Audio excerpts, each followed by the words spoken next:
Hello दोस्तों, नमस्कार, जय हिंद, वंदे मातरम। स्वागत है आप सभी का अपने यूट्यूब चैनल पर। दोस्तों, आज हम लोग कक्षा 10वीं का जो कि गणित है, बहुत ही महत्वपूर्ण प्रश्न लेकर आए हैं। चलिए तो हम लोग अपना क्वेश्चन स्टार्ट करते हैं। देखिए, सबसे पहले क्या है, यदि एक वर्ग का क्षेत्रफल वृत्त के क्षेत्रफल के बराबर है तो पाई के पदों में उनके परिमाप का अनुपात है। तो आपको बताना है कि एक वर्ग का क्षेत्रफल है और उसके वृत्त के क्षेत्रफल के बराबर है, तो पाई के पदों में उनका परिमाप का अनुपात बताना है। चलिए तो हम लोग स्टार्ट करते हैं। क्या दिया था पहले, क्या है, एक वर्ग का क्षेत्रफल क्या होता है, यानी कि ए स्क्वायर होता है। क्या होता है? ए स्क्वायर। किसके? वृत्त के क्षेत्रफल के बराबर है, यानी कि किसके बराबर था? पाई आर स्क्वायर के बराबर है। फिर क्या कर रहा है, इसके बराबर है ना, तो यहाँ पे एक मान क्या आएगा? एक मान आएगा रूट में पाई आर स्क्वायर, यानी कि ए बराबर क्या आएगा? आर बाहर आ जाएगा और रूट में पाई हो जाएगा। अब क्या कर रहा है, तो पाई के पदों में उनके परिमाप का अनुपात है। परिमाप का अनुपात यानी कि वर्ग का परिमाप क्या होता है? 4a होता है। किसका? इसके। और क्या है? वर्ग का परिमाप और वृत्त का क्षेत्रफल, वृत्त का परिमाप क्या होता है? 2 पाई आर का अनुपात हमें बताना है। यानी कि एक स्थान पे क्या रखेंगे? पाई रूट में आर रूट में पाई। एक स्थान पे यही रख देंगे, एक स्थान पे रख देते हैं। चलिए, एक स्थान पे क्या रखे हैं?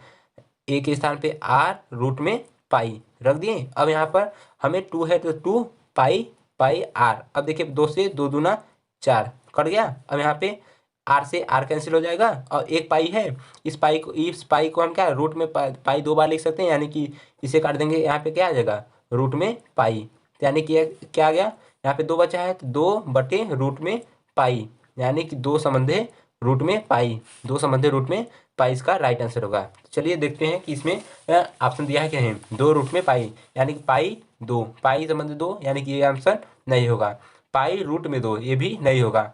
2 संबंधे पाई, यानी कि ये भी नहीं होगा। आपका राइट आंसर क्या होगा? इनमें से कोई नहीं, क्योंकि इसका आंसर क्या है? 2 संबंधे रूट में पाई। चलिए अब आगे देखते हैं। आगे अगला क्वेश्चन क्या है, अगला क्वेश्चन पढ़ते हैं। चलिए, यदि इकाई दहाई सैकड़ा हजार दस हजार लाख यानी 1 लाख, यदि 1 लाख चक्कर लगाने में एक पहिया 88 किलोमीटर तय करता है, पहिए का व्यास ज्ञात कीजिए। हमें बताना है कि पहिए का व्यास क्या होता है। चलिए तो हम लोग इसे भी करते हैं। तो यानी कि एक पहिए का परिमाप क्या होता है? पहिए का परिमाप क्या होता है? 2 पाई आर, यानी 2 पाई आर। अब कितना कितना चक्कर लगा रहा है? 1 लाख, यानी कि 1 लाख चक्कर लगा रहा है। 1 लाख चक्कर लगा रहा है तो कितना जा रहा है? 88 किलोमीटर। कितना? 88 किलोमीटर जा रहा है। चलिए अब इसे हम सॉल्व करते हैं। यानी कि हम आर को यहीं पे रहने दे रहे हैं और पहले हम 2 है तो 2 लिख देते हैं। पाई का मान क्या होता है? 22/7 होता है। क्या होता है? 22/7। और इसे क्या है? 1 लाख, तो 1 लाख लिख देते हैं। बराबर 88 है तो बराबर 88 लिख देते हैं। इतना आ गया समझ में। और आर छूट गया है, यानी कि हमें आर भी लिखना पड़ेगा। आर आर लिख दिए। अब चलिए अब आगे करते हैं। अब जो ये है इसे काट देते हैं, 2 से काट सकते हैं, इसे काट देते हैं। चलिए, दो दो चौके 8, 2 चौके 8, इतना कट गया। अब 22 से काट सकते हैं इसे, 22 से काट देते हैं। 22 चौक 22 दूना 44, 2 आ गया। यानी कि आर का मान कितना आएगा? 2/1 2 3 4 5, यानी इंटू 7। ये 7 क्या है? यहाँ पे भाग में है, यहाँ पे आएगा गुणा में हो जाएगा। और ये जो 1 लाख है वो गुणा में है, तो यहाँ पे आ जाएगा भाग में आ जाएगा। ये क्या है? किलोमीटर में है। किलोमीटर में है तो इसे हमें मीटर में चेंज करने के लिए 1000 से गुणा करना पड़ेगा। और इसे मीटर से हमें क्या, सेंटीमीटर में ऑप्शन दिया है ना, तो इसे सेंटीमीटर में चेंज करने के लिए फिर 100 से गुणा करेंगे। 100 से गुणा करेंगे। तो अब इसे काट लेते हैं। यहाँ पे 1 2 शून्य 2 शून्य 3 शून्य 4 शून्य 5 शून्य, 1 शून्य 2 शून्य 3 शून्य 4 शून्य 5 शून्य कट गया। यानी कि आर का मान कितना आ गया? 7 दूनी 14, यानी 14 सेंटीमीटर किसका? आर का मान आ गया। आर का मान कितना है? 14 सेंटीमीटर। यानी कि व्यास का मान क्या होता है? डी बराबर क्या होता है? 2 आर, यानी कि 2 गुणे आर का मान कितना है? 14। तो यानी कितना हो गया? 28 सेंटीमीटर। कितना आएगा? 28 सेंटीमीटर। यानी इसका व्यास का मान कितना आएगा? 28 सेंटीमीटर। चलिए देखते हैं। पहला क्या है? 14 सेंटीमीटर, यानी ये नहीं होगा। 22 सेंटीमीटर, ये भी नहीं है। 28 सेंटीमीटर, यानी राइट आंसर आपका क्या है? 28 सेंटीमीटर। 11 सेंटीमीटर नहीं होगा। चलिए तो अगला क्वेश्चन देखते हैं। अगला क्वेश्चन देखिए क्या है। अगला क्वेश्चन है, यदि किसी वृत्त की त्रिज्या दोगुनी कर दी जाए तो पुराने एवं नए वृत्तों के क्षेत्रफल का अनुपात क्या होगा?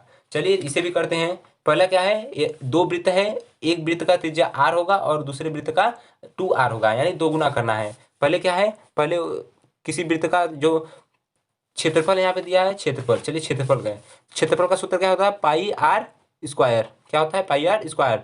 इसका पाई आर यानी कि 2 गुना है, आर का 2 गुना क्या है, 2r का स्क्वायर। समझ में आएगा, पाई से पाई कैंसिल हो जाएगा, यहाँ पे आर स्क्वायर अपान 2 दूना 4 आर स्क्वायर, यानी कि आर स्क्वायर से आर स्क्वायर कैंसिल हो जाएगा, यहाँ पे 1/4 आएगा, यानी कि इसका क्या होगा, 1/4। समझ में आ गया, 1/4। चलिए देखिए ऑप्शन में है, यहाँ पे 1/2 ये नहीं होगा, 1/4 यानी कि राइट आंसर आपका क्या होगा, 1/4। समझ में आ गया। पहले देखिए यहाँ पे देखिए किसी वृत्त की त्रिज्या और उसके दोगुनी कर दी जाए, यानी कि पहले पुराने वाले फिर नए वाले, यानी पुराने वाले क्या है 1 और नए वाले का 4, यानी कि ये नहीं कि आपको उल्टा कर देना है कि पहले पुराने नए वाले कर दे फिर पुराने वाले का है, ये नहीं, ये गलत हो जाएगा। हमें सबसे पहले क्या करना है, पहले पुराने वाले का फिर नए वाले का। चलिए फिर अगला क्वेश्चन देखते हैं, अगला क्वेश्चन चलिए देखते हैं क्या है। अगला क्वेश्चन है, चलिए देखते हैं अगला क्वेश्चन क्या है। यदि किसी वृत्त की परिधि 2 पाई से बढ़ाकर 6 पाई हो जाए तब इसका क्षेत्रफल हो जाता है। तो आपको बताना है इसका क्षेत्रफल क्या हो जाएगा। चलिए तो हम लोग इसे भी सॉल्व करते हैं। पहले क्या है, परिधि, वृत्त की परिधि क्या है, 2 पाई आर, यानी 2 पाई आर होता है। वृत्त की परिधि कितना है, 2 पाई आर कितना है, 2 पाई के बराबर है। उसकी परिधि कितना है, 2 पाई के बराबर है, यानी कि आर का मान क्या होगा, यहाँ पे 2 से 2 कैंसिल हो जाएगा, पाई से पाई कैंसिल होगा, आर का मान कितना आएगा, 1 आ जाएगा। आर का मान कितना आ गया, 1 आ गया। अब क्या आ गया, बढ़कर कितना हो गया, 6 पाई हो गया। अब देखिए 6 पाई कर दे रहे हैं, यानी कि इसका 2 पाई आर किसके बराबर हो गया, 6 पाई के बराबर हो गया, यानी कि 2 कम 2 2 3 6, पाई से पाई कैंसिल होगा, आर बराबर कितना हो गया, 3। इतना समझ में आ गया। अब देखिए क्या कर रहा है, तब इसका क्षेत्रफल हो जाता है। अब इसका क्षेत्रफल बताना है कितना हो जाता है, तो यानी कि क्षेत्रफल क्या होता है, पाई आर स्क्वायर, फिर इसका क्या होगा, पाई आर डैश का स्क्वायर, यानी कि इसका क्या है, आर डैश है, ये आर डैश होगा, ये आर है। तो यानी कि पाई से पाई कैंसिल हो जाएगा, आर स्क्वायर यानी कि आर का यानी 1 का स्क्वायर, 1 का स्क्वायर कितना आएगा, 1 आएगा। यहाँ पे आर डैश है, आर डैश यानी 3 का स्क्वायर, 3 का स्क्वायर कितना होगा, 9, यानी कि कितना हो जाएगा, ये संबंध है 9, यानी कि 9 गुना हो जाएगा। कितना हो जाएगा, 9 गुना। चलिए देखते हैं ऑप्शन में है 2 गुना दिया है, यानी कि ये नहीं होगा। यहाँ पे 3 गुना दिया है, ये भी नहीं होगा। यहाँ पे 4 गुना दिया है, यानी कि ये भी नहीं होगा। इनमें से कोई नहीं, यानी कि 9 गुना हो रहा है, यानी ऑप्शन में नहीं है, तो हम क्या करेंगे, इनमें से कोई नहीं। चलिए अगला क्वेश्चन देख, अगला क्वेश्चन क्या है, किसी वृत्त के केंद्र से 8 सेंटीमीटर लंबी जीवा की न्यूनतम दूरी 3 सेंटीमीटर है, तो वृत्त का व्यास होगा, यानी कि हमें क्या है, यानी कि यहाँ पे दे दिया, देखिए चलिए बताते हैं क्या। कैसे, जीवा, जीवा कितना है 8 सेंटीमीटर, यानी कि 8 सेंटीमीटर हम जीवा बना लेते हैं, 8 सेंटीमीटर का जीवा बना दिए, यानी कि 8 सेंटीमीटर का ये क्या है, 8 सेंटीमीटर का जीवा हो गया, यानी कि 8 सेंटीमीटर का जीवा हो गया, यानी कि इसका कितना है 8 सेंटीमीटर। और कर रहा है जीवा न्यूनतम दूरी 3 सेंटीमीटर, कहाँ से, केंद्र से कितनी दूरी है, 3 सेंटीमीटर, कितना है 3 सेंटीमीटर, यानी कि हम केंद्र से इसे मिला देते हैं, कितना है, चलिए मिला दिए। अब केंद्र से रेखा क्या, इसे आधा आधा विभाजित कर दें, यानी कि ये 8 सेंटीमीटर का पूरा है, तो ये 4 सेंटीमीटर होगा और ये 4 सेंटीमीटर का होगा, पता हो गया। अब यहाँ से यहाँ कितना है, 3 सेंटीमीटर का है, यानी 3 सेंटीमीटर का, यानी कि इसे हम क्या करेंगे, इसे हम यहाँ से मिलाएंगे। देखिए ये कोण बन जाएगा, ये जो अगर सीधे सीधे रहता है तो यहाँ पे 90 डिग्री का कोण बनता है, यहाँ पे 90 डिग्री का कोण बनता है, तो 90 डिग्री के सामने क्या होता है, एक कोण होता है, यानी कि कोण का स्क्वायर किसके बराबर, कोण कोण का स्क्वायर किसके होता है, लंब और आधार के स्क्वायर के बराबर होता है, यानी कोण का स्क्वायर हमें निकालना है, यानी कि कोण का स्क्वायर बराबर किसके है, यानी कि आधार, यहाँ पे लंब क्या है 3 का स्क्वायर, यानी 9 प्लस यहाँ पे आधार क्या है 4, यानी 16, यानी कि कोण का स्क्वायर कितना आएगा, कोण का स्क्वायर कितना होगा, रूट में 9 और 16 कितना होगा, 25 हो जाएगा, यानी कि कोण का मान कितना आएगा, 5 आएगा, कितना आएगा, 5 आएगा। आ गया, यानी कि यहाँ से यहाँ तक दूरी कितना है 5, तो यानी यहाँ से यहाँ तक दूरी 5 है, तो यहाँ से यहाँ तक की दूरी कितना होगा 5, यानी आर का मान कितना है, आर का मान 5 आ गया। आर का मान जब 5 आ गया तो व्यास क्या होता है, व्यास का मान डी बराबर 2r, यानी कि 2 इंटू आर का मान कितना है 5, यानी कि 10 सेंटीमीटर। चलिए देखते हैं 10 सेंटीमीटर दिया है, आपका पहला ऑप्शन है 4 सेंटीमीटर, यानी कि ये नहीं होगा। यहाँ पे 10 सेंटीमीटर, यानी कि ये राइट आंसर आपका क्या है, ऑप्शन नंबर बी, ये भी नहीं होगा और ये भी नहीं होगा। अगला क्वेश्चन देखते हैं, अगला क्वेश्चन क्या है, 2 वृत्तों के क्षेत्रफलों का अनुपात 9 संबंधित 4 है, तो उनकी परिधियों का अनुपात होगा। आपको बताना है कि उनके परिधि का अनुपात क्या होगा। चलिए तो इसे करते हैं। पहले क्या है, 2 वृत्तों का क्षेत्रफलों का अनुपात, 2 वृत्त है उसका क्षेत्रफल का अनुपात कितना है 9 संबंधित 4, यानी कि पहला वृत्त का त्रिज्या क्या है, पाई r1 स्क्वायर। फिर दूसरा वृत्त का क्या होगा, पाई r2 का स्क्वायर बराबर कितना है, 4 संबंधे 9, यानी पहले का क्या है 9 है, दूसरे का कितना है 4 है। समझ में आ गया, यानी कि पाई से पाई कैंसिल हो जाएगा और r1 का मान कितना आएगा, r1/r2। यहाँ पे दोनों स्क्वायर है, स्क्वायर इस साइड जाएगा रूट में आएगा, यानी कि 9 का कितना हो जाएगा 3 हो जाएगा और 4 का कितना होगा 2 हो जाएगा, यानी r1 का मान 3 है और r2 का मान 2 है। अब क्या कर रहा है, उनकी परिधियों का अनुपात होगा, यानी परिधि क्या होता है 2πr अपन यहाँ पे r1 रहेगा और यहाँ पे 2πr2 रहेगा, यानी 2 से 2 कैंसिल, पाई से पाई कैंसिल। r1 का मान कितना आएगा 3 आएगा और r2 का मान कितना आएगा 2, यानी कि 3 संबंधे 2। आपका राइट आंसर क्या है 3 संबंधे 2। चलिए देखते हैं, आपका पहला ऑप्शन है 3 संबंधे 2, यानी कि आपका राइट आंसर क्या है, option number A right answer होगा, यानी 2 संबंधे 3 नहीं होगा, 4 संबंधे 9 और 81 संबंधे 16 भी नहीं होगा। चलिए अगला क्वेश्चन देखते हैं, अगला क्वेश्चन क्या है, अगला दिया है cos 90 minus theta. cos 90 minus theta क्या होता है, साइन थीटा। क्या होता है, साइन थीटा।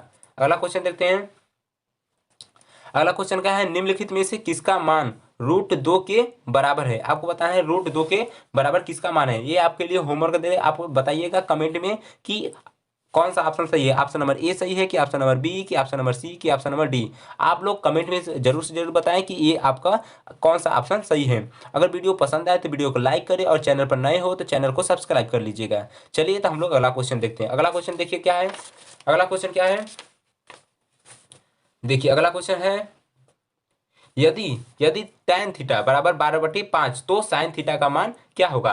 तो tan थीटा का मान कितना है 12/5, तो sin थीटा का मान क्या होगा। चलिए तो देखते हैं, सबसे पहले हम एक त्रिभुज बना लेते हैं, त्रिभुज बना लेते हैं। चलिए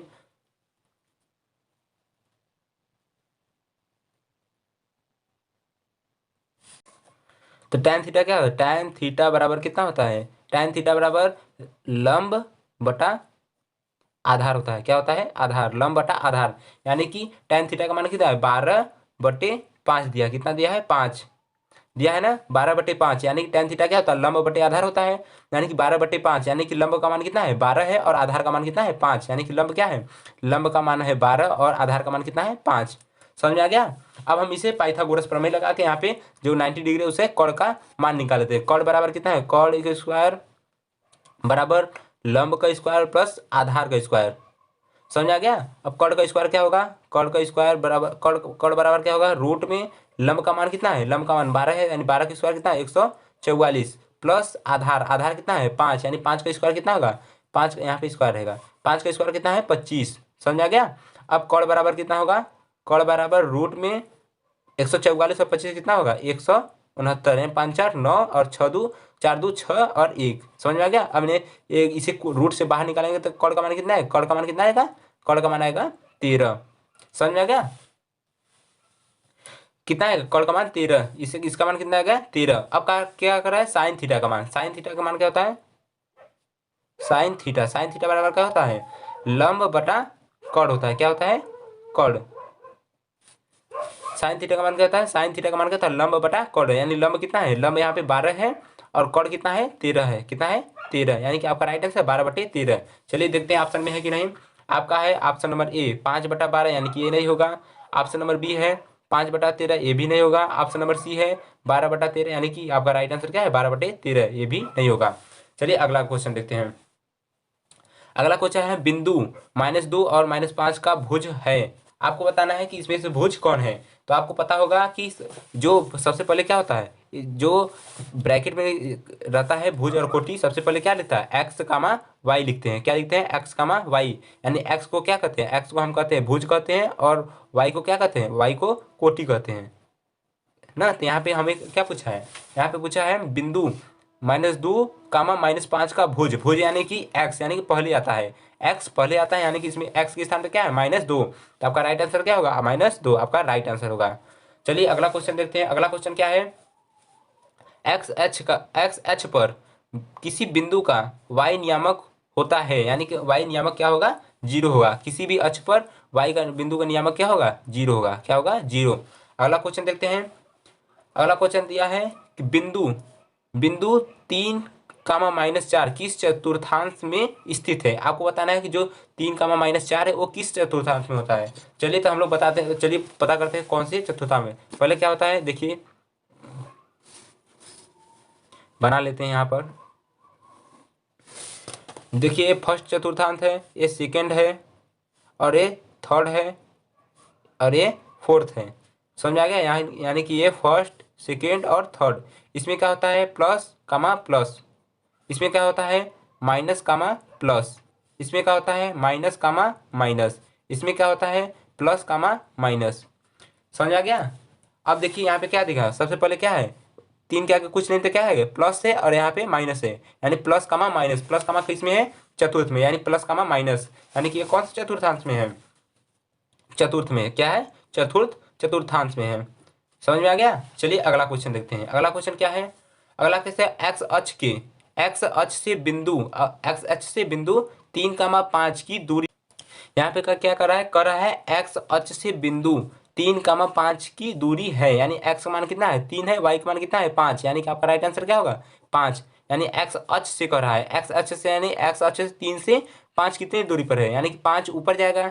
यानी कि हम लोग जब यहाँ पे एक्स रहेगा तो एक्स वाई क्या रहेगा ऊपर रहेगा, ऊपर ही जाएगा, यानी दूरी क्या रहेगा एक्स से ही दूरी रहेगा यहाँ, यानी कि 5 यहाँ पर आएगा और 3 इधर आएगा, यानी एक्स से ऊपर जाएंगे तभी ना दूरी होगा, यानी इधर जाएंगे तो एक्स पर ही रहेंगे, एक्स पर ही रहेंगे। अगर इधर से हम 3 जाएंगे तो एक्स पर रहेंगे, लेकिन अगर इधर जाएंगे तब दूरी जाएंगे तो दूरी क्या होगा 5, एक्स अच्छे से क्या होगा 5 दूरी हो जाएगा। तो इसमें क्या होगा राइट आंसर आपका ऑप्शन नंबर ए। चलिए अगला क्वेश्चन देते हैं। अगला क्वेश्चन क्या है, अगला क्वेश्चन है बिंदुओं 2, और -2, 2 को मिलाने वाली रेखाखंड के मध्य बिंदु के निर्देशांक है। आपको बताना है मध्य बिंदु के निर्देशांक। तो मध्य बिंदु निर्देशांक के सूत्र क्या होता है, मध्य बिंदु निर्देशांक का सूत्र होता है मध्य बिंदु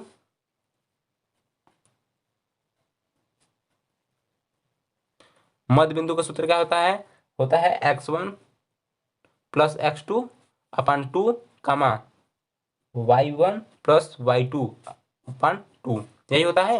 यहाँ पे x1 के स्थान पे क्या है x1 है, ये y1 है, ये x2 है, ये y2 है। समझ में आ गया। ये x1 के स्थान पे 2 है और x2 के स्थान पे -2 है, यानी कि हम यहाँ पे क्या करेंगे x1 के स्थान पे कितना है 2 है, और x2 के स्थान पे कितना है -2 है, बटे 2 कर देंगे, कामा। अब क्या है y1 के स्थान पे कितना है -2 है, और y2 के स्थान पे 2 है। y1 के स्थान पे कितना है -2 है, y1 के स्थान पे -2 है, और y2 के स्थान पे 2 है, बटे 2, यानी कि 2 में से 2 जाएगा 0/2, 0/2, यानी 0,0 आ जाएगा। समझ आ गया। तो आपका राइट आंसर क्या होगा 0,0, यानी कि 2, -2 ये नहीं होगा, 1,1 ये भी नहीं होगा, यानी 0,0, यानी ऑप्शन नंबर जो सी है सही होगा। आपका राइट आंसर क्या है ऑप्शन नंबर सी। चलिए तो हम लोग फिर दूसरे वीडियो में मिलते हैं। अगर वीडियो अगर पसंद आए तो वीडियो को लाइक कर दीजिए, और कमेंट में बताइए कि अब आपको किस प्रकार का वीडियो चाहिए, हम आपको उसी प्रकार का वीडियो बना कर देंगे। अगर बहुविकल्पी चाहिए तो बहुविकल्पी, और 4 और 6 नंबर वाले अगर क्वेश्चन चाहिए तो आपको उसका भी हम हल दे देंगे। एकदम इंपॉर्टेंट जितने भी हमने क्वेश्चन बताए वो सब बहुत ही महत्वपूर्ण क्वेश्चन है, तो आप लोग एग्जाम में जाने से पहले इसे देख लें। चलिए धन्यवाद।